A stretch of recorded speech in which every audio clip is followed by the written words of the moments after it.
ഷാജിച്ചേട്ടനാണോ dub ചെയ്തെന്ന് ഒരാൾക്കാർ മൂന്നാമതൊരാള് നമ്മുടെ അനുവാദം ഇല്ലാതെ ഉന്തി കേറി വന്ന അറിയാലോ നിനക്ക് ഞങ്ങളെ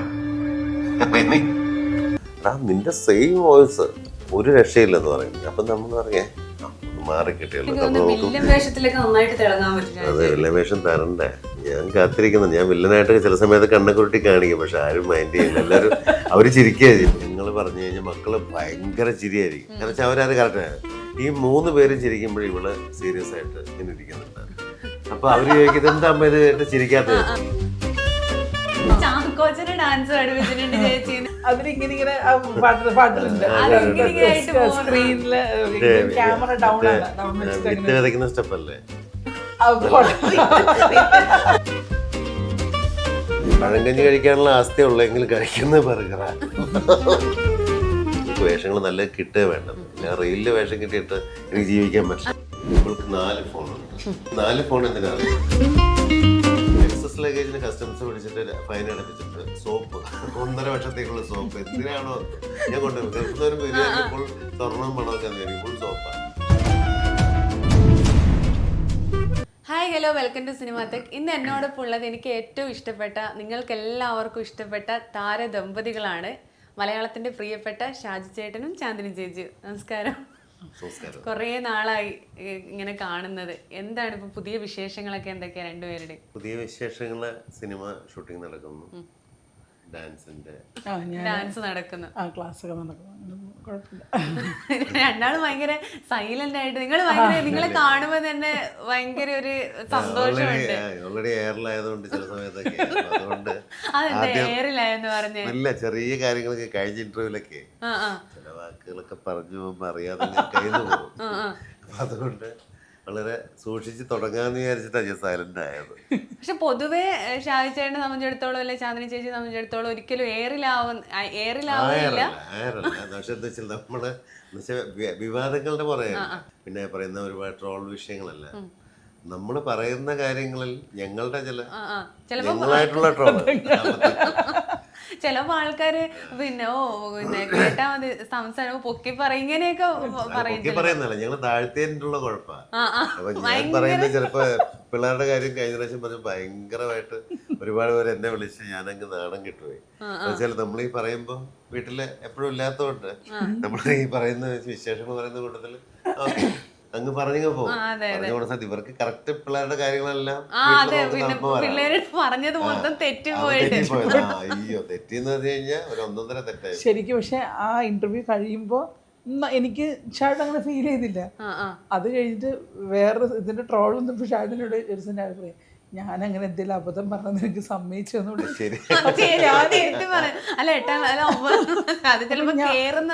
അപ്പൊ ഞാൻ എന്താ കാര്യം? അല്ല, അബദ്ധം പറ്റിപ്പോയി, ഒന്ന് വിട്ടെന്നൂടെ നിനക്ക്? പിന്നെയാണ് ഇത് ട്രോളായത് ഞാൻ അറിയുന്നത്. വളരെ സത്യസന്ധമായിട്ട് അങ്ങ് പറയും.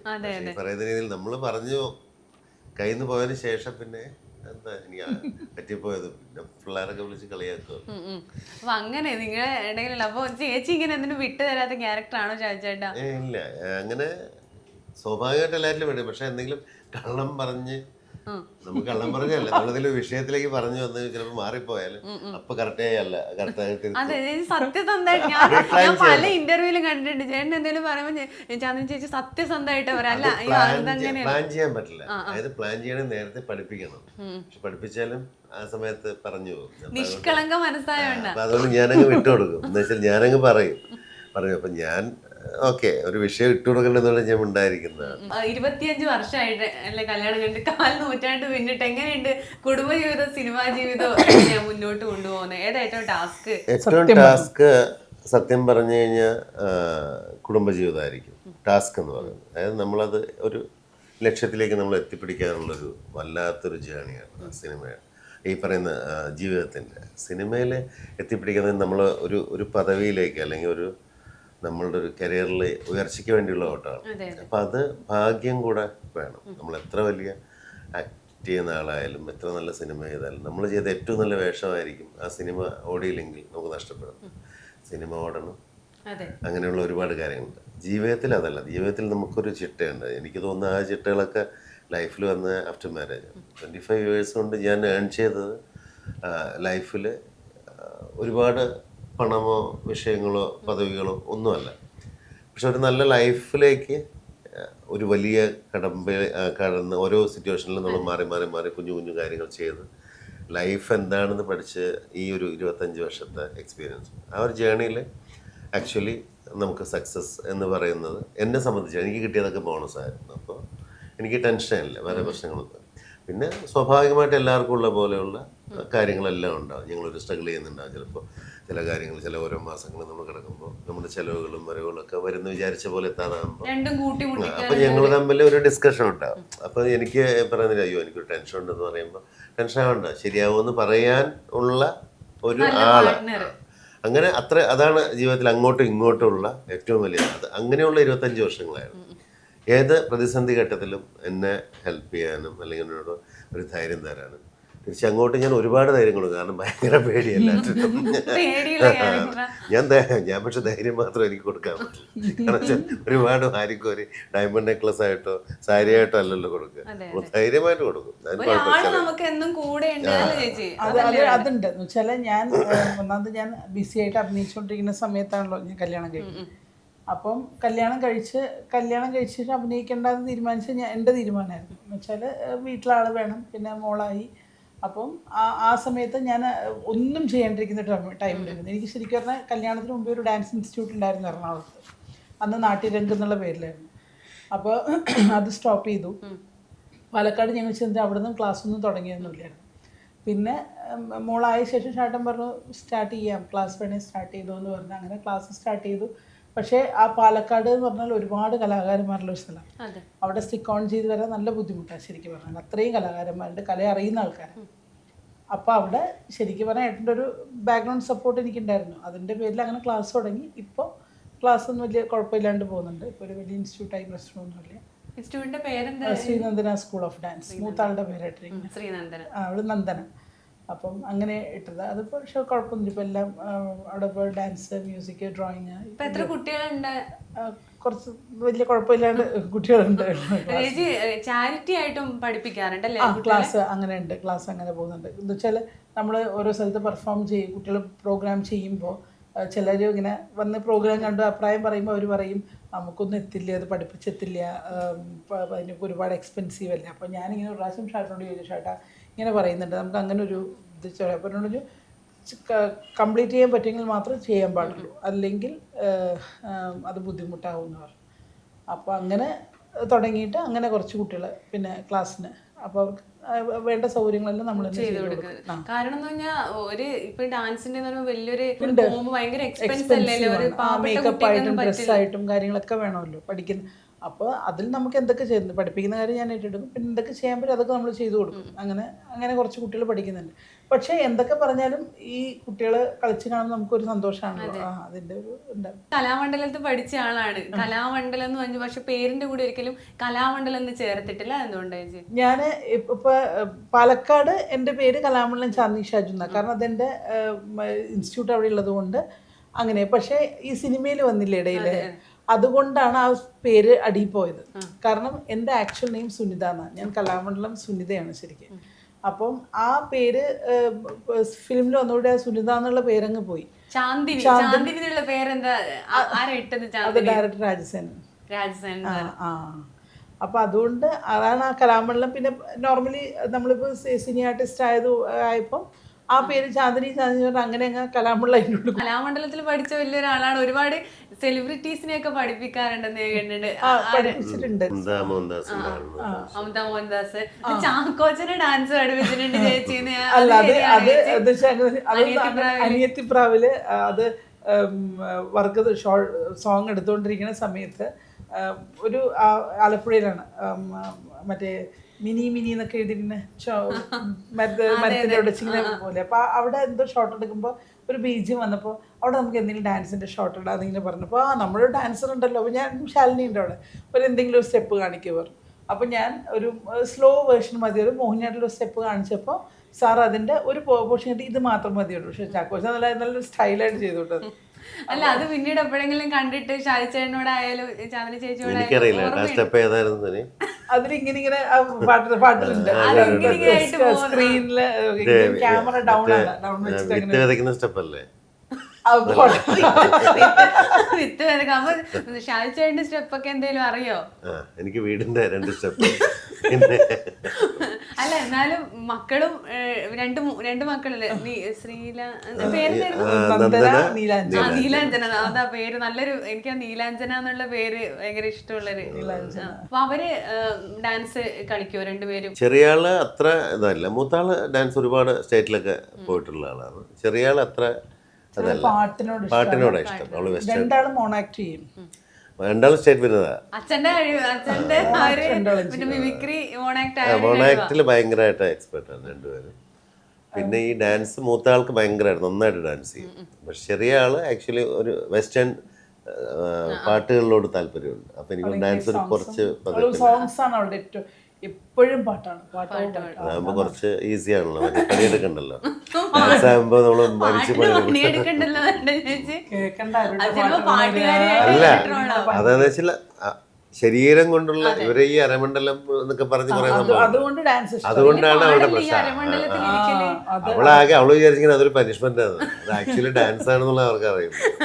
അവള് ആ വഴിക്ക് വരില്ല, വന്നു കഴിഞ്ഞാൽ എങ്ങനെയെങ്കിലും എന്നെ പറ്റിച്ച് ക്ലാസ്സിന് കടന്നാള്.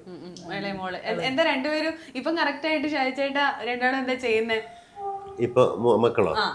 മൂത്താള് ജോലിയായി, ഇനി കറക്റ്റ് ചെയ്തത്. മൂത്താള് ജോലി പ്രേക്ഷകർക്ക് വേണ്ടി, 2ാമത്തെ ആള് 9th. ഇനി പഠിച്ചു വെച്ചിട്ട് ഇനിയിപ്പോ അടുത്ത വർഷം വന്ന് ചോദിച്ചാൽ ചിലപ്പോ ഞാൻ 9th തന്നെ പറയും. രണ്ടാളും പക്ഷെ അഭിനയത്തിൽ നല്ല താല്പര്യം അല്ലെ? ടിക്ടോക്കിലായാലും അവര് ആക്ച്വലി ഇപ്പോഴത്തെ പിള്ളേര്, എനിക്ക് തോന്നുന്നു ഒരു പരിധി വരെയുള്ള എല്ലാ പിള്ളേരും നന്നായിട്ട് ടാലന്റുള്ള, അഭിനയിക്കാൻ കഴിവുള്ള കുട്ടികൾ തന്നെ. അപ്പം നമ്മളിപ്പോൾ ഒരു റീല് ചെയ്യുമ്പോൾ തമാശയ്ക്ക് വേണ്ടി, മക്കൾക്ക് വേണ്ടി റീൽ ചെയ്യുന്ന ഒരാളാണ്. അപ്പോൾ എന്നോട് എൻ്റെ കമൻസിലൊക്കെ ഫുള്ള് കാണാം. ഇതിനകത്ത് അച്ഛനെ വെല്ലുന്ന മക്കൾ, അല്ലെങ്കിൽ പറയും അച്ഛൻ അവരുടെ മുമ്പിൽ പെടാപ്പാട് പെടുന്നു ഒരു പെർഫോം ചെയ്യാൻ നിൽക്കാൻ. നമ്മൾ ആക്ച്വലി അത് പ്രതീക്ഷിച്ചിട്ടാണ് നമ്മൾ ആ റീല് ചെയ്യുന്നത്. കാരണം അവർ നന്നായിരിക്കട്ടെ എന്നുള്ളതാണ് നമ്മൾ ആഗ്രഹിക്കുന്നത്. കാരണം വെച്ചാൽ അതിനകത്ത് ഇപ്പോൾ നമ്മളൊരു റീൽ ചെയ്യുമ്പോൾ നമ്മളൊരു സംഭവം അവർ പിള്ളേർ കണ്ടത് ചെയ്യാച്ച എന്ന് പറയുമ്പോൾ അതിനകത്ത് ഏറ്റവും നന്നായി പെർഫോം ചെയ്യാനുള്ള നമ്മൾ അവർക്ക് കൊടുത്തുകൊണ്ട് നമ്മളൊന്ന് പതുങ്ങുക ചെയ്യുക, മാറുക ചെയ്യുക. കാരണം നമുക്ക് ഇനിയിപ്പോൾ പ്രത്യേകിച്ച് ഒരു സംഭവങ്ങളല്ല, നമുക്ക് വേഷങ്ങൾ നല്ല കിട്ടുക വേണ്ടത്. ഇല്ല റീലിൽ വേഷം കിട്ടിയിട്ട് എനിക്ക് ജീവിക്കാൻ പറ്റില്ല. അപ്പോൾ ഞാൻ മക്കളോട് പറയും, നിങ്ങൾ പെർഫോം ചെയ്യും. അപ്പോൾ അവരുടെ പെർഫോമൻസ് അറിയട്ടെ, എല്ലാവരും കുട്ടികൾക്ക് അതാണല്ലോ ഇഷ്ടം. പക്ഷെ ഒരു 10 സെക്കൻഡ് കൊണ്ട് അവർ പഠിച്ചങ്ങ് പറയും, ഒരു രക്ഷയുണ്ടാവും. 10 സെക്കൻഡ് നമുക്ക് അയ്യോ ഈ ലിപ്പ് കറക്റ്റ് ആവാൻ വേണ്ടി നമ്മൾ എന്ത് ചെയ്യണം എന്നുള്ള കൺഫ്യൂഷനാണ്. പക്ഷെ അവർക്ക് ഒരു ഡൗട്ടും ഇല്ല, 10 സെക്കൻഡിൽ എന്തൊക്കെ എക്സ്പ്രഷൻസ് വരുമെന്നുള്ള. അതിലൊക്കെ എക്സ്പ്രഷൻസ് ചേഞ്ച് ആവുന്നതൊക്കെ നമ്മൾ അത്ഭുതത്തോടെ നോക്കിയായിരിക്കും. അപ്പൊ നമ്മളുടെ ഹോബി അല്ലാത്ത സമയത്ത് ഇതാ. ഞാൻ കാണാണ്ട് റീലില്ലേ, ശരിക്കും മക്കളുടെ കൂടെയുള്ള റീല് നല്ല റീച്ച് ആവും പൊതുവെ മറ്റ് റീലിനെ കാണോ. ചേച്ചിയുടെ കൂടെ എന്താ റീൽ ചെയ്യാത്തെ? ചേച്ചിയുടെ കൂടെ റീൽ ചെയ്യുമ്പോ ചേച്ചിയെ പഠിപ്പിക്കണം. ഞാൻ പറയാം, ഞാനേ ഒരു വിധത്തിൽ അവന്മാരെ പിടിച്ചേക്കും. അപ്പൊ ഞാനും ഇവളും മക്കളും കൂടെ ചേരുമ്പോ ഞങ്ങളായിരിക്കും ഏറ്റവും മോശം. അപ്പൊ ഇവളായിരിക്കും, ഇവള് പഠിച്ചു വരുമ്പോഴേക്കും ഏകദേശം സമയമാകും. പിന്നെ അങ്ങനെ കണ്ടിന്യൂസ് നിൽക്കാറില്ല, അടുക്കളയിൽ നിന്നൊക്കെ വന്ന് ഡാൻസ് ക്ലാസ്സും കഴിഞ്ഞൊക്കെ വേണം. ഞാൻ ഫ്രീ ആകുമ്പോൾ പിള്ളേരെ കൊടുത്ത് എങ്ങനെയെങ്കിലും കൊണ്ടുവന്ന് അവരോട് പറഞ്ഞ് സെറ്റ് ചെയ്ത് ഇരിക്കും. പിന്നെ വീടാകുമ്പോഴും നമ്മൾ തീർച്ചയായിട്ടും ഒരു യോജിപ്പിലെത്തില്ല. ഞാൻ ശരിയായി കഴിഞ്ഞാൽ മറ്റേ ആൾ പറയുന്നത് ശരിയായില്ല, പിന്നെ ദേഷ്യം വരും. പിന്നെ ഞാൻ പറയും നീ കറക്റ്റായിട്ട് ആദ്യം ചെയ്യാന്നൊക്കെ പറയും, പിന്നെ വഴക്കാവും.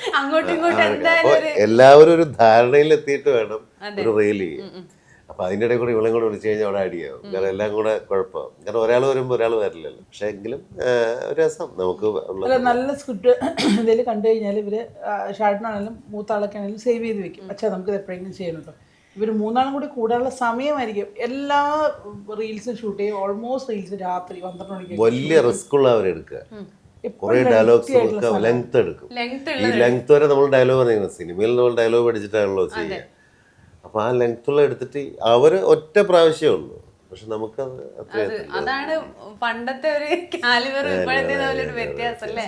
ഇപ്പൊ തുടരും സിനിമയിൽ ചെയ്തിട്ട് എനിക്ക് നല്ല ഇഷ്ടമായി. അതെല്ലാരും തുടരും സിനിമയിലെ വില്ലന്റെ ഡബ് സ്മാഷ് ചെയ്തപ്പോ ആൾക്കാർ പറഞ്ഞു ശരിക്കും ഷാജി ചേട്ടനാണോ ഡബ് ചെയ്തതെന്ന് പോലെ ആൾക്കാർ ഭയങ്കര സാമ്യം ഉണ്ടായി. അതങ്ങനെ നേരിട്ട് പറഞ്ഞിട്ടുണ്ടോ? ഇല്ല, കുറെ പേര്. ഞാനത് ആക്ച്വലി ഈ സിനിമ പടം റിലീസ് ചെയ്ത് തുടരുന്നുള്ള സിനിമ റിലീസ് ചെയ്ത ഉടനെ കുറേ കോൾസ് വന്നു എൻ്റെ മിമിക്രി ഫ്രണ്ട്സൊക്കെ. അപ്പോൾ അവർ പറയുമ്പോൾ അവരാണ് ഏറ്റവും കൂടുതൽ വോയിസ് പിടിക്കാൻ നോക്കി. ഇപ്പോൾ ഇനിയിപ്പോൾ അടുത്ത ജനറേഷൻ, അടുത്ത മ്യൂസിക് ജനറേഷൻ ഇമിറ്റേറ്റ് ചെയ്യാൻ ശ്രമിക്കുന്ന നടൻ അദ്ദേഹമാണ്. കാരണം അദ്ദേഹം ആ പടത്തിൽ അതിഗംഭീരമായിട്ട് പെർഫോം ചെയ്യും. അപ്പോൾ ആക്ച്വലി ലാലേട്ടൻ്റെ വോയിസ് ചെയ്യുന്ന ആളെന്നുള്ള നിലയ്ക്കാണ് സിനിമയിൽ മ്യൂസിക്കാരിലും എല്ലാവർക്കും അറിയാം. ഈ വോയിസ് കേട്ട് കഴിഞ്ഞപ്പോൾ എല്ലാവരും പറയുന്നു എൻ്റെ വോയിസ് അതുമായിട്ടാണ് സാമ്യം. അപ്പോൾ ആ സിനിമയിൽ ലാലേട്ടനുണ്ട്. സാറിന് എന്നും അങ്ങനെ പറഞ്ഞുകൊണ്ട് എന്നെ പറയാം. ഇപ്പം എന്തോ ഭാഗ്യത്തിന് അത് മാറ്റിയിട്ട് ഇപ്പം ഇതിലേക്ക് എത്തിയിട്ടുണ്ട്. അപ്പോൾ ഇതിലേക്ക് എത്തിയ സമയത്ത് ആദ്യം തന്നെ വിളിച്ചാലോ, എടാ നിന്റെ സെയിം വോയിസ് ഒരു രക്ഷയില്ലെന്ന് പറയും. അപ്പം നമ്മൾ പറഞ്ഞേ ഒന്ന് മാറി കിട്ടിയല്ലോ. അപ്പോൾ നമുക്ക് സ്ഥിരമായിട്ട് ഒരാൾ അനുകരിക്കുന്നുള്ളൊരു ഡ്രോബാക്ക് ആയിട്ട് ചിലപ്പോൾ കാണുന്നവർക്ക് ഇതൊരു വ്യത്യാസം ഉണ്ടാവില്ല. ഇത് മാത്രമായിട്ട് മാറി. ഇപ്പോൾ സംഭവം എന്താ വെച്ചാൽ ഇപ്പോൾ മാനർസങ്ങളൊക്കെ പറയുന്ന സമയത്ത് അതുമായിട്ട് സാമ്യം ഉണ്ടെന്ന് പറയും. അങ്ങനെയൊക്കെ പറയും. നമ്മൾ ആഗ്രഹം ഒരു ഇതില്ല. അദ്ദേഹത്തിൻ്റെ ഒരു പെർഫോമൻസിൻ്റെ രീതിയൊക്കെ ഭയങ്കര രസമാണ്. അപ്പം നമ്മളെപ്പോഴും ഒരു എക്സ്ട്രാ ഒരു സാധനം ഒരാൾ പെർഫോം ചെയ്യുമ്പോൾ അതിനെയാണ് മിമിക്രിക്കാർ പൊതുവെ പിക്ക് ചെയ്യുക. ആ സാധനം അത് അതിനകത്തുണ്ട്. പഠിക്കാൻ എളുപ്പമുണ്ട്. അത് ഈ ചേട്ടൻ ശരിക്കും അത് കണ്ടപ്പോൾ എനിക്ക് തോന്നുന്നു വില്ലൻ വേഷത്തിലൊക്കെ നന്നായിട്ട് തിളങ്ങാൻ പറ്റും. അതെ, വില്ലൻ വേഷം തരണ്ടേ. ഞാൻ കാത്തിരിക്കുന്നു. ഞാൻ വില്ലനായിട്ട് ചില സമയത്ത് കണ്ണക്കുരുട്ടി കാണിക്കും, പക്ഷെ ആരും മൈൻഡ് ചെയ്യില്ല. എല്ലാവരും അവർ ചിരിക്കുക ചെയ്യാം. അല്ല, ഞാൻ എല്ലാവരോടും എപ്പോഴും തമാശ പറയുന്നുണ്ട്. പലർക്കും സംശയം ഇയാൾ ഇനി സീരിയസ് ആയിട്ടൊരു വേഷം ചെയ്താൽ കറക്റ്റ് ആവും എന്നുള്ള രീതി. പക്ഷെ ഞാൻ ഗുമസ്തൻ എന്നുള്ള സിനിമയിലൊക്കെ ആക്ച്വലി വളരെ സീരിയസ് ആയിട്ടാണ് ചെയ്തത്. പക്ഷെ ഞാൻ വളരെ സീരിയസ് ആണ്. പക്ഷെ എനിക്കതങ്ങനെ കാണിക്കാറില്ല. നമ്മൾ ഈ പറയുന്ന രീതിയിൽ പോലെ വീട്ടിലേക്ക് വളരെ സീരിയസ് ആണെന്ന് തോന്നുന്നില്ല. ശരി, വീട്ടില് സീരിയസ് ഒന്നുമില്ല. കൗണ്ടർ അടി ഇതുപോലെ തന്നെയാണോ? അല്ല, വീട്ടിൽ ഞാൻ തമാശയാണോ? എന്നിട്ട് എന്താ ചിരിക്കാത്ത? അതെന്താ അറിയോ, ഓൾറെഡി തമാശ വീട്ടിൽ ഇന്ന് രാവിലെ ഞാൻ ഒരു തമാശ പറഞ്ഞ് ചിരിച്ചു വിട്ടു. അപ്പൊ ഞാൻ പറഞ്ഞേ ഭയങ്കര ചിരി. അപ്പൊ ഞാൻ പറഞ്ഞു ഞാൻ ഒരു തമാശ പറഞ്ഞു. അല്ല, ഏട്ടൻ അത് ഓൾറെഡി വീട്ടിൽ പറഞ്ഞിട്ടുണ്ടാവും. പക്ഷെ പറഞ്ഞ കാര്യം ഏട്ടൻ മറന്നു. എന്നിട്ട് വീണ്ടും വന്നിട്ട് പുതുതായിട്ട് വരുമ്പോ ഞങ്ങളിങ്ങനെ അതൊന്നുമല്ല, ഞങ്ങളൊന്നുമല്ല. എൻ്റെ കൂടെ എൻ്റെ 2 മക്കളുണ്ട്. എപ്പോഴും കാണാൻ മക്കളോട് ഞങ്ങൾ പറഞ്ഞു കഴിഞ്ഞാൽ മക്കള് ഭയങ്കര ചിരിയായിരിക്കും. കാരണം വെച്ചാൽ അവരത് കറക്റ്റാണ്. ഈ 3 പേരും ചിരിക്കുമ്പോഴും ഇവള് സീരിയസ് ആയിട്ട് ഇങ്ങനെ ഇരിക്കുന്നുണ്ട്. അപ്പൊ അവര് ചോദിക്കുന്നത് എന്താ അമ്മ ഇത് ചിരിക്കാത്തത്? അതിനിടയ്ക്ക് ഇവളുടെ ഫ്രണ്ട്സിന്റെ കോൾ വരും. ഇവളുടെ കുറച്ച് ഫ്രണ്ട്സ് ഉണ്ട്. അവരുടെ കോൾ വരുന്ന സമയത്ത് കോൾ എടുത്ത ഉടനെ ഉള്ളു ഹലോ പറയടാ. അയ്യോ, ഒരു കാര്യമില്ല. അവരോടൊന്ന് ഹലോ എന്തെങ്കിലും കഴിച്ചോ, എന്തൊക്കെ അറിയുന്ന ചോദിക്കുന്നതിന് ഭയങ്കര ചിരിയായിരിക്കും. ഇവര് തമ്മിൽ അവര് വിളിക്കുന്നതിന്റെ ഒരു സന്തോഷത്തിന്റെ വൈബുണ്ട്. ഭയങ്കര ചിരിയായിരിക്കും. ഭയങ്കര ചിരി പറഞ്ഞാൽ ഭയങ്കര ഒരു കാര്യമില്ല. അവർ ഒരു തമാശയും പറഞ്ഞിട്ടുണ്ടാവില്ല. ഭയങ്കര ഇവളുടെ അങ്ങനെ കുറെ ഫ്രണ്ട്സിനെ കൊണ്ട് ഭയങ്കര അറ്റാച്ച്മെന്റ് കിടപ്പാണ്. എന്ന് വെച്ചാൽ ഒരു ഇഷ്ടമാണ് ഈ സമയത്ത്. അതായത് ഇപ്പൊ ഇവിടെ ആസ്റ്റർ മെഡിസിറ്റിയിലോ അല്ലെങ്കിൽ ലേക്ക് ഷോറിലോ ഉള്ള ഇവിടുത്തെ വലിയ വലിയ ഹോസ്പിറ്റൽ, മിംസോ, ഒരുപാട് ഹോസ്പിറ്റൽസ്, ഇവിടുത്തെ ഏറ്റവും വലിയ ഡോക്ടർ നമ്മൾ പോയിട്ട് ചികിത്സയ്ക്ക് ഒരു മരുന്ന് പറഞ്ഞാൽ അവൾ ആ മരുന്ന് ഓക്കെ എഴുതി മേടിക്കില്ലേ? വീട്ടിൽ കൊണ്ടായിട്ട് ഇവളുടെ ഒരു ഫ്രണ്ട് മെഡിക്കൽ ഷോപ്പായിരുന്നു. അവളെ വിളിച്ച് ചോദിക്കും ഈ മരുന്ന് കഴിക്കാമോ? എന്നുവെച്ചാല് വിശ്വാസം അവളെ. മറ്റേ വലിയ വലിയ ഡോക്ടേഴ്സ് ഉണ്ട്. ഇവര് അമേരിക്കയിൽ നിന്ന് ഫുൾ പഠനം കഴിഞ്ഞ് അവര് അതും ഇതും സംഭവം വെച്ച് ഒരുപാട് മോഡലുള്ള ആൾക്കാരുണ്ട്. എല്ലാം പഠിച്ചതിന് ശേഷം നോക്കി കംപ്ലീറ്റ് ആണെന്ന് മെഡിസിൻ എഴുതി തന്ന് ആ മെഡിസിൻ അവിടെ നമ്മള് ഡോക്ടറെ കാണിക്കാൻ വേണ്ടിയിട്ട് ചിലപ്പോൾ 10,000 കൊടുത്തിട്ടായിരിക്കും ആ ഒരു മെഡിസിൻ കിട്ടുന്നത്. വീട്ടിൽ വന്നതിന് ശേഷം വിളിച്ചിട്ട് ഇതാണ് മെഡിസിന്റെ പേര്, ഇത് കഴിക്കാമോ? അത് പാലക്കാടുള്ള അവളുടെ ഒരു ഫ്രണ്ട്. അപ്പൊ ആ ഫ്രണ്ടിനോടാണ് വിശ്വാസം. അതാണ് സംഭവം. നമ്മൾ ഈ മരുന്നും കാര്യങ്ങളൊക്കെ പറയുമ്പോഴും അവരുടെ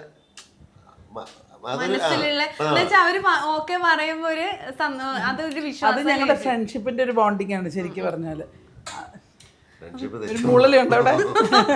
ഫ്രണ്ട്സ് കാരണം ശരിക്കും പറഞ്ഞാൽ സംസാരിക്കാൻ നേരിട്ട് കിട്ടാറില്ലേ? വീട്ടിലൊക്കെ വന്ന ഫ്രണ്ട്സിന് ഫോണിൽ വിളി തന്നെയാണോ ചേച്ചി?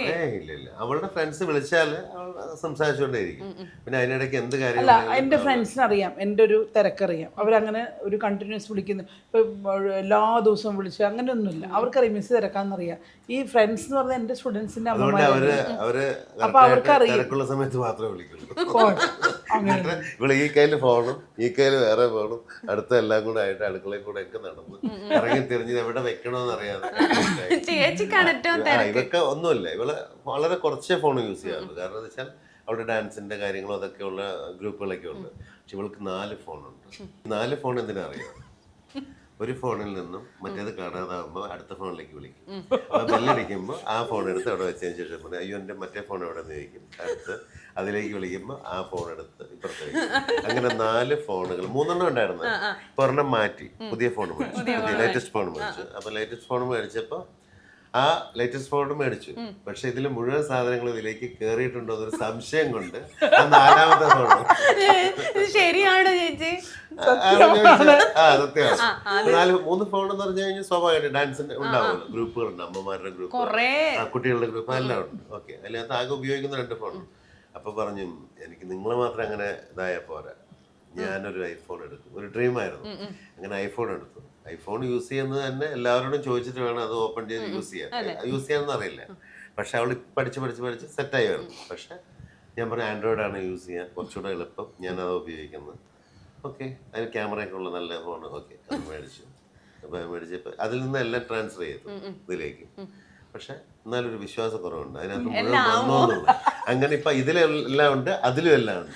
അങ്ങനെ 4 ഫോണുമായിട്ട് എടുക്കുന്ന സമയത്ത് വണ്ടിക്കകത്ത് നിന്ന് ഇറങ്ങാൻ പറ്റാതെ 4 ഫോണും എടുത്തുകൊണ്ട് പുറത്തേക്ക് ഇറങ്ങുകയും ഈ 4 ഫോണുകൾ തമ്മിൽ ഭയങ്കര രസമാണ്. എങ്ങനെ പോയാലും ഒരു ഫോൺ മിസ്സായിരിക്കും. അങ്ങനെ നേരെ വിളിച്ച് എന്റെ ഫോൺ എവിടെ അടിക്കണ്ടോ നോക്കി. അപ്പൊ എല്ലാവരും കൂടെ പോയിട്ട് ഫോൺ ഇടാം. അമ്മയുടെ ഫോൺ ഇവിടെ, അമ്മയുടെ ഫോൺ അന്വേഷിക്കുക. എന്നുവെച്ചാലേ സമയം പോവാൻ ബെസ്റ്റ് പരിപാടി എനിക്ക് 3-4 ഫോൺ വയ്ക്കാന്നുണ്ട്. നമുക്ക് ഇത് തന്നെ തെരഞ്ഞുകൊണ്ട് കുറച്ചു നേരം പോകും.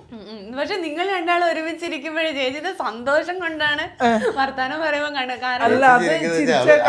ചിരിക്കുന്നതിനറിയാ, അവർക്ക് അത് അറിയാം, കള്ളല്ലേ. അപ്പൊ എന്ന് വെച്ചാൽ അവളവിടെ പിന്നെ പിള്ളേരെ എടുത്തോണ്ട് പോകും. അപ്പൊ ചെറിയ ആളൊന്നും ഫോൺ യൂസ് ചെയ്യില്ല, നമുക്ക് കൊടുക്കില്ല. മൂത്ത ആൾക്കൊക്കെ ഡിഗ്രി കഴിഞ്ഞിട്ടാണ് ഫോൺ കൊടുത്തത്. ചെറിയ ആള് ഇപ്പൊ ഫോൺ കൊടുക്കുന്നതിന് മൂത്ത ആൾക്ക് പ്രോബ്ലം ആണ്. എന്നുവെച്ചാൽ അവൾക്ക് ഇത്രയും ചെറുപ്പത്തിൽ അവള് ഫോൺ ഉപയോഗിക്കുന്നു, റീൽസ് കാണുന്നു, അതൊക്കെ ചെയ്യുന്നു.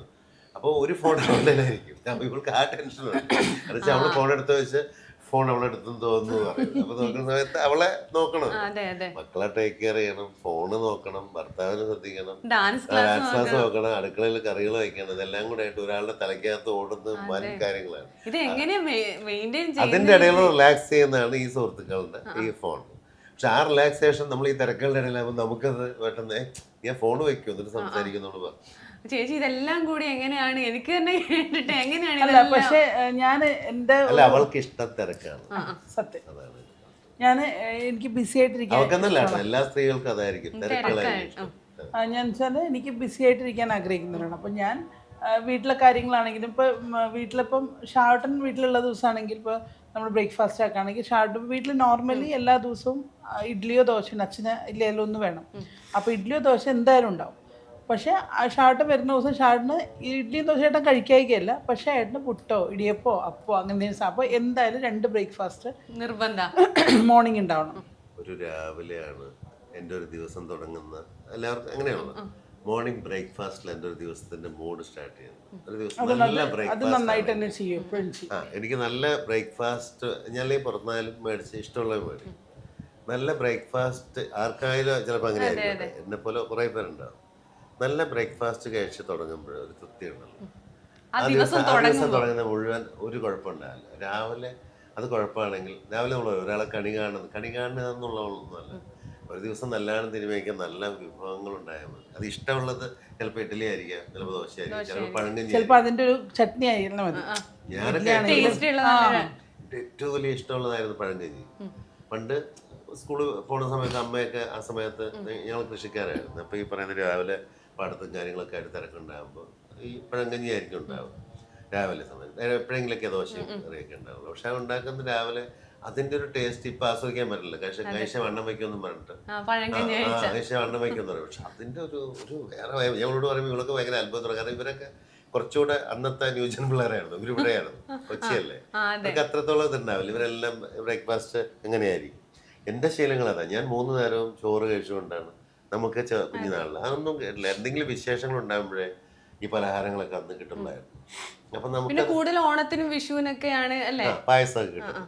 അപ്പൊ അതല്ല എങ്കിൽ ഈ പറയുന്ന ബ്രേക്ക്ഫാസ്റ്റ് ആയിട്ട് ഇഡലിയോ ദോശയൊക്കെ ഉണ്ടാകുന്നത് ആഴ്ചയിലോ 1 തവണ 2 തവണ എന്തെങ്കിലും ആയിരിക്കും. നമുക്ക് അന്ന് കുഞ്ഞുനാളിൽ എനിക്ക് തോന്നുന്നു ഇപ്പൊ നമ്മൾ പറയല്ലോ ഒരു കടയിൽ പോയിട്ട് പുല്ല് പോലെ ഡബിൾ ഓംലെറ്റ് എന്ന് പറയില്ലേ, അല്ലെങ്കിൽ സിംഗിൾ ഓംലെറ്റ് നമുക്ക് ചൂസ് ചെയ്യാം. ചെയ്യാൻ പറ്റും. അന്ന് ഒരു ഫുൾ ഓംലെറ്റിന്റെ 100-ൽ 10% കട്ട് ചെയ്തിട്ട് അതുകൊണ്ട് കഴിച്ച് എണീക്കണം നമ്മൾക്ക്. അങ്ങനെയുണ്ട് വീട്ടിലങ്ങനെ. ഡിവൈഡ് എല്ലാവർക്കും അത് ആക്ച്വലി നമ്മൾ പണക്കാരോ പാവപ്പെട്ടാണെന്നുള്ള വിഷയമല്ല, നമ്മൾ സാധാരണ ഫാമിലി ആൾക്കുള്ള ആൾക്കാർ. എൻ്റെ ഓർമ്മയിൽ അതാ, പപ്പടം ഒരെണ്ണല്ലേ തരുള്ളൂ, രണ്ടാമത്തെ പപ്പടം ചോദിക്കാൻ അത് തരില്ല. അപ്പൊ അങ്ങനെയാണ് നമ്മൾ അങ്ങനെയാണ്. അപ്പൊ അത് നമ്മുടെ ദാരിദ്ര്യം എന്നുള്ള വിഷയമല്ല, നമുക്ക് അങ്ങനെ കുഞ്ഞുങ്ങളെ അങ്ങനെ പഠിച്ചു വളർന്നത്. ഇന്ന് മക്കളോട് പറയാൻ പറ്റും, രാവിലെ എഴുതി പറയാണ് ഒരു പപ്പട തരുള്ളൂ എന്ന് പറഞ്ഞ പപ്പട വേണ്ടത് ഒന്നും കഴിക്കാതെ ചിലപ്പോ പോയിരിക്കും. പറ്റില്ല, അവർക്ക് വേണമെങ്കിൽ അവർക്ക് ഫുള്ളായിട്ട് വേണം അതെ അതെ. ഒരു സംഭവങ്ങളാണ്. അല്ലെങ്കിൽ നമ്മളൊന്നും കണ്ടിട്ടില്ല വേറൊന്നും സാധനങ്ങളോ ബർഗറോ പിസ്സയോ സാൻഡ്വിച്ചോ ഒന്നും നമ്മൾ കണ്ടിട്ടില്ല. നമ്മൾ അത്ഭുതത്തോടുകൂടി അന്ന് വലിയ പണക്കാര് കഴിക്കുന്ന ടിവിയിലും സിനിമയിലേ കണ്ടിട്ടുള്ളൂ, നേരിട്ട് പോലും കണ്ടിട്ടില്ല. അപ്പൊ ഇപ്പൊ എന്താണ് ഏറ്റവും ഇഷ്ടം, എന്താണ് ഏട്ടന് ഇഷ്ടമുള്ള ഭക്ഷണം? ഷാർട്ടിന് ഹോംലി ഫുഡ് തന്നെ ഏറ്റവും ഇഷ്ടം. എന്ന് വെച്ചാൽ നമുക്കിപ്പോൾ ഇങ്ങനെ ഒരുപാട് ഇപ്പൊ പുറത്ത് പോയാൽ എല്ലാ ടൈപ്പ് ഫുഡും ഷാർട്ടിന് ടേസ്റ്റ് ചെയ്യും എല്ലാം. പക്ഷെ ഹോംലി ഫുഡിനോട് പഴങ്കഞ്ഞി കഴിക്കാനുള്ള ആസ്തിയുള്ളെങ്കിൽ കഴിക്കുന്നത് ബർഗറാ. അങ്ങനെ ആ ഷവർമ്മയുടെ കമ്പനിക്കാർ വിട്ടാന്ന് പറയുന്നത് എനിക്ക് ഭയങ്കര ഇഷ്ടം. ഷവർമ്മ വന്നിട്ട് ഒരേ ആൾക്കാർക്ക് മരിച്ചെന്നൊക്കെ അത് ഓരോ ന്യൂസ് വരുമ്പോ അച്ഛൻ പറയും, കണ്ടാ ഇന്ന് ഷവർമ്മ കണ്ടിട്ട് ഒരാളെ മരിച്ചിട്ടുണ്ട്.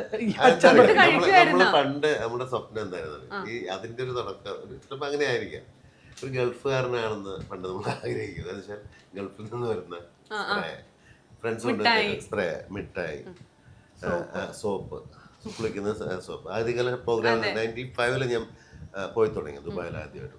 കണ്ടിന്യൂസ് ട്രിപ്പുകളിലൊക്കെ എക്സസ് ലഗേജിന് കസ്റ്റംസ് പിടിച്ചിട്ട് ഫൈൻ അടപ്പിച്ചിട്ടുണ്ട്. സോപ്പ് 1.5 വർഷത്തേക്കുള്ള സോപ്പ് എന്തിനാണോ എന്തോ ഞാൻ കൊണ്ടുപോയി. ഗൾഫിൽ നിന്ന് വരുമ്പോൾ ബിരിയാണി ഫുൾ സ്വർണ്ണവും പണമൊക്കെ ആയിരിക്കും, ഫുൾ സോപ്പാ. ആരൊക്കെയോ ഗിഫ്റ്റ് ചെയ്തത് കൊണ്ടുവരും. അങ്ങനെ അത് ടേപ്പ് റെക്കോർഡർ, ലുങ്കി, അന്നത്തെ അവിടുത്തെ ടോർച്ച്. അപ്പൊ അതൊരു സ്വപ്നമാണ് അന്ന്. അപ്പൊ നമ്മള് ഗൾഫിന്റെ ആദ്യത്തെ ഭക്ഷണമാണ് ഷവർമ. എന്നുവെച്ചാൽ അറബിക് ഫുഡിന്റെ പ്രധാന വിഷയമാണ് കുബൂസൊക്കെ അന്ന് നമ്മൾ കാണുന്നത്. അപ്പൊ അത് അന്ന് കഴിക്കുമ്പോൾ ഒരു വല്ലാത്തൊരു ടേസ്റ്റും. നമുക്ക് ഇപ്പോഴും KFC ഭയങ്കര ഒരു അറ്റാച്ച്മെന്റ് തോന്നുന്നത് എന്തുകൊണ്ടാ വെച്ചാൽ നമ്മൾ കണ്ട വിദേശത്ത് വന്നൊരു ആദ്യത്തെ പരിപാടി ഇപ്പൊ ഒരുപാടുണ്ട്. ഇപ്പൊ KFC, AFC ആയിട്ടും CFC ആയിട്ടും മറ്റേ എല്ലാം ഒരുപാട് കമ്പനിയാണ്. ചിക്കിങ്, എന്റെ സുഹൃത്തിന്റെ ചിക്കിങ്. അപ്പൊ ഇത് നമുക്ക് വന്ന ഒരു വരവുണ്ടാവും, ഒരു ഇതുണ്ടാവല്ലോ വിദേശത്ത് വരുന്നത്. അപ്പൊ അതില് നമ്മൾ കണ്ട അറബിക്കിന്റെ ഫസ്റ്റ് സാധനം ഷവർമയാണ്. പക്ഷെ എനിക്ക് ഇപ്പോഴാ ടേസ്റ്റ് നല്ല ഷവർമകളുടെ ദുബായിൽ നിന്ന് കഴിച്ചിട്ടുള്ള ശീല അത് ഇഷ്ടമാണ്. പക്ഷെ ഇപ്പോഴും ഞാൻ വൈകുന്നേരത്തെ ഇവർക്ക് ആർക്കും ഇഷ്ടമല്ല, എനിക്ക് മാത്രം എനിക്ക് ഭയങ്കര ഇഷ്ടം. എനിക്ക് തീരെ പറ്റില്ല. പക്ഷെ എനിക്കൊന്ന് മക്കള് പിന്നെയും കൂടെ കൂടും അല്ലേ. പിന്നെ അതൊരു ഫുഡേ ഒരു കൈക്കൊമ്പിൽ ഒതുങ്ങുമല്ലോ, നമ്മൾ ഇങ്ങനെ ഇങ്ങനെ പരതണ്ടല്ലോ. ഷവർമ റോള്, കുബൂസ്, ഇപ്പൊ റൊമാലി റൊട്ടി, അങ്ങനെയൊക്കെ. കുബൂസ് അല്ലേ ഏറ്റവും ടേസ്റ്റ് ചെയ്ത ഇഷ്ടം? എനിക്ക് രണ്ടും കുഴപ്പമില്ല, പക്ഷെ കൂടുതൽ നല്ലത് ഇപ്പൊ റൊമാലി ഇതാണ് കുറച്ചുകൂടെ നന്നായിട്ട്. ഞാൻ അതിന്റെ നേരെ ഓപ്പോസിറ്റ്. അപ്പൊ എനിക്ക് വെജിറ്റേറിയൻ ആയിട്ട് അങ്ങനെയുണ്ടോ? വെജിറ്റേറിയൻ അങ്ങനെയുണ്ടോ? വെജിറ്റേറിയൻ കണ്ടാലുണ്ടല്ലോ ഞാൻ ഇടയ്ക്ക് പോണ വഴിക്ക് പറയും ഇഷ്ടമാണ്. അല്ല നമ്മൾ ഞങ്ങളുടെ യാത്രയിൽ ഞങ്ങൾ വെജിറ്റേറിയൻ തന്നെയാണ്. അല്ല വെജിറ്റേറിയൻ കഴിക്കും, പക്ഷെ എന്നാലും അവർക്ക് നോൺ വെജ് എന്തെങ്കിലും ഒരു ഐറ്റം ഇല്ല ഉണ്ടെങ്കിൽ സന്തോഷമല്ല. അങ്ങനെ ഒരു നിർബന്ധം. മക്കളെ കൊണ്ടുപോവാണെങ്കിൽ ആ 2 എണ്ണം വഴിക്ക് വരില്ലേ വെജാന്ന് കേട്ടുകഴിഞ്ഞാല് അപ്പേക്കും വയറുവേദന വരും ചെറുതിന്. കാരണം വെജിറ്റേറിയനാണല്ലോ കഴിക്കാൻ. ഇന്ന് ഫുഡ് വേണം രാവിലത്തെ. ചെറുപ്പത്തിൽ കുറെ നാളെ വെജിറ്റേറിയൻ അവളെ പറഞ്ഞിട്ട് നമ്മളെ നിർബന്ധിച്ച് നോൺ വെജ് ആക്കി തുടങ്ങിയിട്ട് ഇപ്പൊ പിന്നെ എല്ലാം കഴിക്കണ്ടേ അല്ലേ? നമ്മള് എല്ലാം കഴിപ്പിക്കും. അത് ഞങ്ങളുടെ വീട്ടിൽ എല്ലാം കഴിക്കുന്നവർ മാത്രമേ ഉള്ളൂ. അങ്ങനെയൊന്നുമില്ല. നമ്മള് ഒരു പ്രായം വരെ നമ്മളൊരു ഏജ് കഴിഞ്ഞ് പിന്നെ നമ്മൾ നല്ല ഭക്ഷണമുണ്ടോ, നല്ല കാഴ്ചകളുണ്ടോ, കണ്ണിന് കാഴ്ച പറയും, ചെവിക്ക് കേൾവ ഇത് പറയും, വായിക്ക് ടേസ്റ്റ് പറയും, എല്ലാം കഴിയുന്ന സമയത്ത് അതുവരെ നമ്മൾ ഡയറ്റ് ചെയ്ത് ഒരു ഇഡ്ഡലി ഒരു കുറച്ച് ഫ്രൂട്ട്സ് മാത്രം വെച്ചിരിക്കുന്നൊക്കെ കഴിച്ചു കഴിഞ്ഞാൽ പിന്നെ കഴിക്കുന്നത് മുഴുവൻ നല്ല കളറിലെ ഒരു ഭക്ഷണം കാണാൻ പോലും പറ്റില്ല നമുക്ക്. അപ്പൊ നമ്മൾ ആ പ്രായമാകുമ്പോൾ അതിനനുസരിച്ച് ജീവിച്ചാൽ മതി. അതുവരെയെങ്കിലും നമ്മൾ നന്നായിട്ട് ജീവിച്ചൂടെ. എന്തിനാ നമ്മളിപ്പോ നല്ല റെസിപ്പി വല്ലതും ഒക്കെ കണ്ടു കഴിഞ്ഞാൽ ഇപ്പൊ ഷാർട്ടിനാണെങ്കിലും മൂത്താളാണ് അമ്മ ഇതൊന്ന് ട്രൈ ചെയ്യണം കേട്ടോ എന്ന് പറയും. പിന്നെ ഇവരൊക്കെ ഉണ്ടെങ്കിൽ എനിക്ക് ഉണ്ടാക്കാൻ എനിക്ക് കുക്കിംഗ് ഇഷ്ടമുള്ള ആളാണ്. അപ്പോൾ ഞാൻ പ്രത്യേകിച്ച് ക്ലാസ് ഇല്ലാത്ത ദിവസമൊക്കെ ആണെങ്കിൽ ഞാൻ നേരത്തെ പ്ലാൻ ചെയ്യും ഷാർട്ടാ നാളെ ക്ലാസ് ഇല്ല, അപ്പോൾ നമുക്ക് എന്തെങ്കിലും ശരിക്കും അത് വാങ്ങിച്ചാന്നൊക്കെ പറയും. അപ്പം അങ്ങനെ ഇഷ്ടമാണ് ചെയ്യാൻ, എനിക്കിഷ്ടമാണ്. പിന്നെ എവിടെയും നല്ല ഫുഡ് ഉണ്ടെങ്കിൽ നമ്മൾ അന്വേഷിച്ച് പോകും. എവിടെയാണെങ്കിലും എത്ര ദൂരെയാണെങ്കിലും. അതുപോലെ ഷാർട്ടൻ ഇപ്പൊ എവിടെയും പോയി കഴിച്ചു കഴിഞ്ഞാൽ ഷാർട്ടൻ അടുത്ത പ്രാവശ്യം ഞങ്ങളവിടെ കൊണ്ടുപോയിരിക്കും. ഫാമിലി മാനാണ്, അത്രയും ഫാമിലി. ഞാൻ കഴിക്കുന്നത് എന്റെ ഭാര്യ അത് കഴിച്ചു കഴിഞ്ഞാൽ പറയും അതിങ്ങനെ ഇന്ന സ്ഥലത്ത് നമുക്ക് എന്തായാലും ട്രൈ ചെയ്യണം പറഞ്ഞിട്ട് കാരണം മക്കളും ഏതാണ്ട് ഇതേ ടേസ്റ്റ് തന്നെയാണ്, അപ്പൊ അവർക്കും അത് ഇഷ്ടാവും. നമ്മുടെ വായിലെ രുചി ഇവര് കാഴ്ചയിലൂടെ മാത്രമല്ല അറിയുന്നത്, ഇവര് അറിയണ്ടേ. അതെ അതെ. മനസ്സിലായി. ചിലപ്പോൾ അത് അവർക്ക് ഇഷ്ടപ്പെടാതായിരിക്കും. അപ്പൊ എന്നോട് പല സ്ഥലത്തും ഞാൻ പോയിട്ട് എനിക്ക് ഒരുപാട് ഇഷ്ടപ്പെട്ട സ്ഥലത്ത് പോകുമ്പോൾ നെക്സ്റ്റ് ടൈം അവിടെ പോകുമ്പോൾ ആ ഒരു ഫീൽ കിട്ടണമെന്നില്ല. പക്ഷെ ഇവള് പറയും എനിക്ക് അത്ര വർക്കായില്ല എന്ന് പറയും. അങ്ങനെയുള്ള സ്ഥലങ്ങളാണ്. അപ്പം നമ്മൾ ഒരു സ്ഥലം നമ്മുടെ ഇഷ്ടങ്ങളായിരിക്കില്ല അവർ, എന്നാലും നമ്മൾ അത് കഴിച്ചത് അത്രത്തോളം എക്സൈറ്റ്മെന്റ് കൂടി പറഞ്ഞ കാര്യം അവരറിയണം എന്നുള്ളൊരിത് അങ്ങനെ ചെയ്യാറുണ്ട് അത്.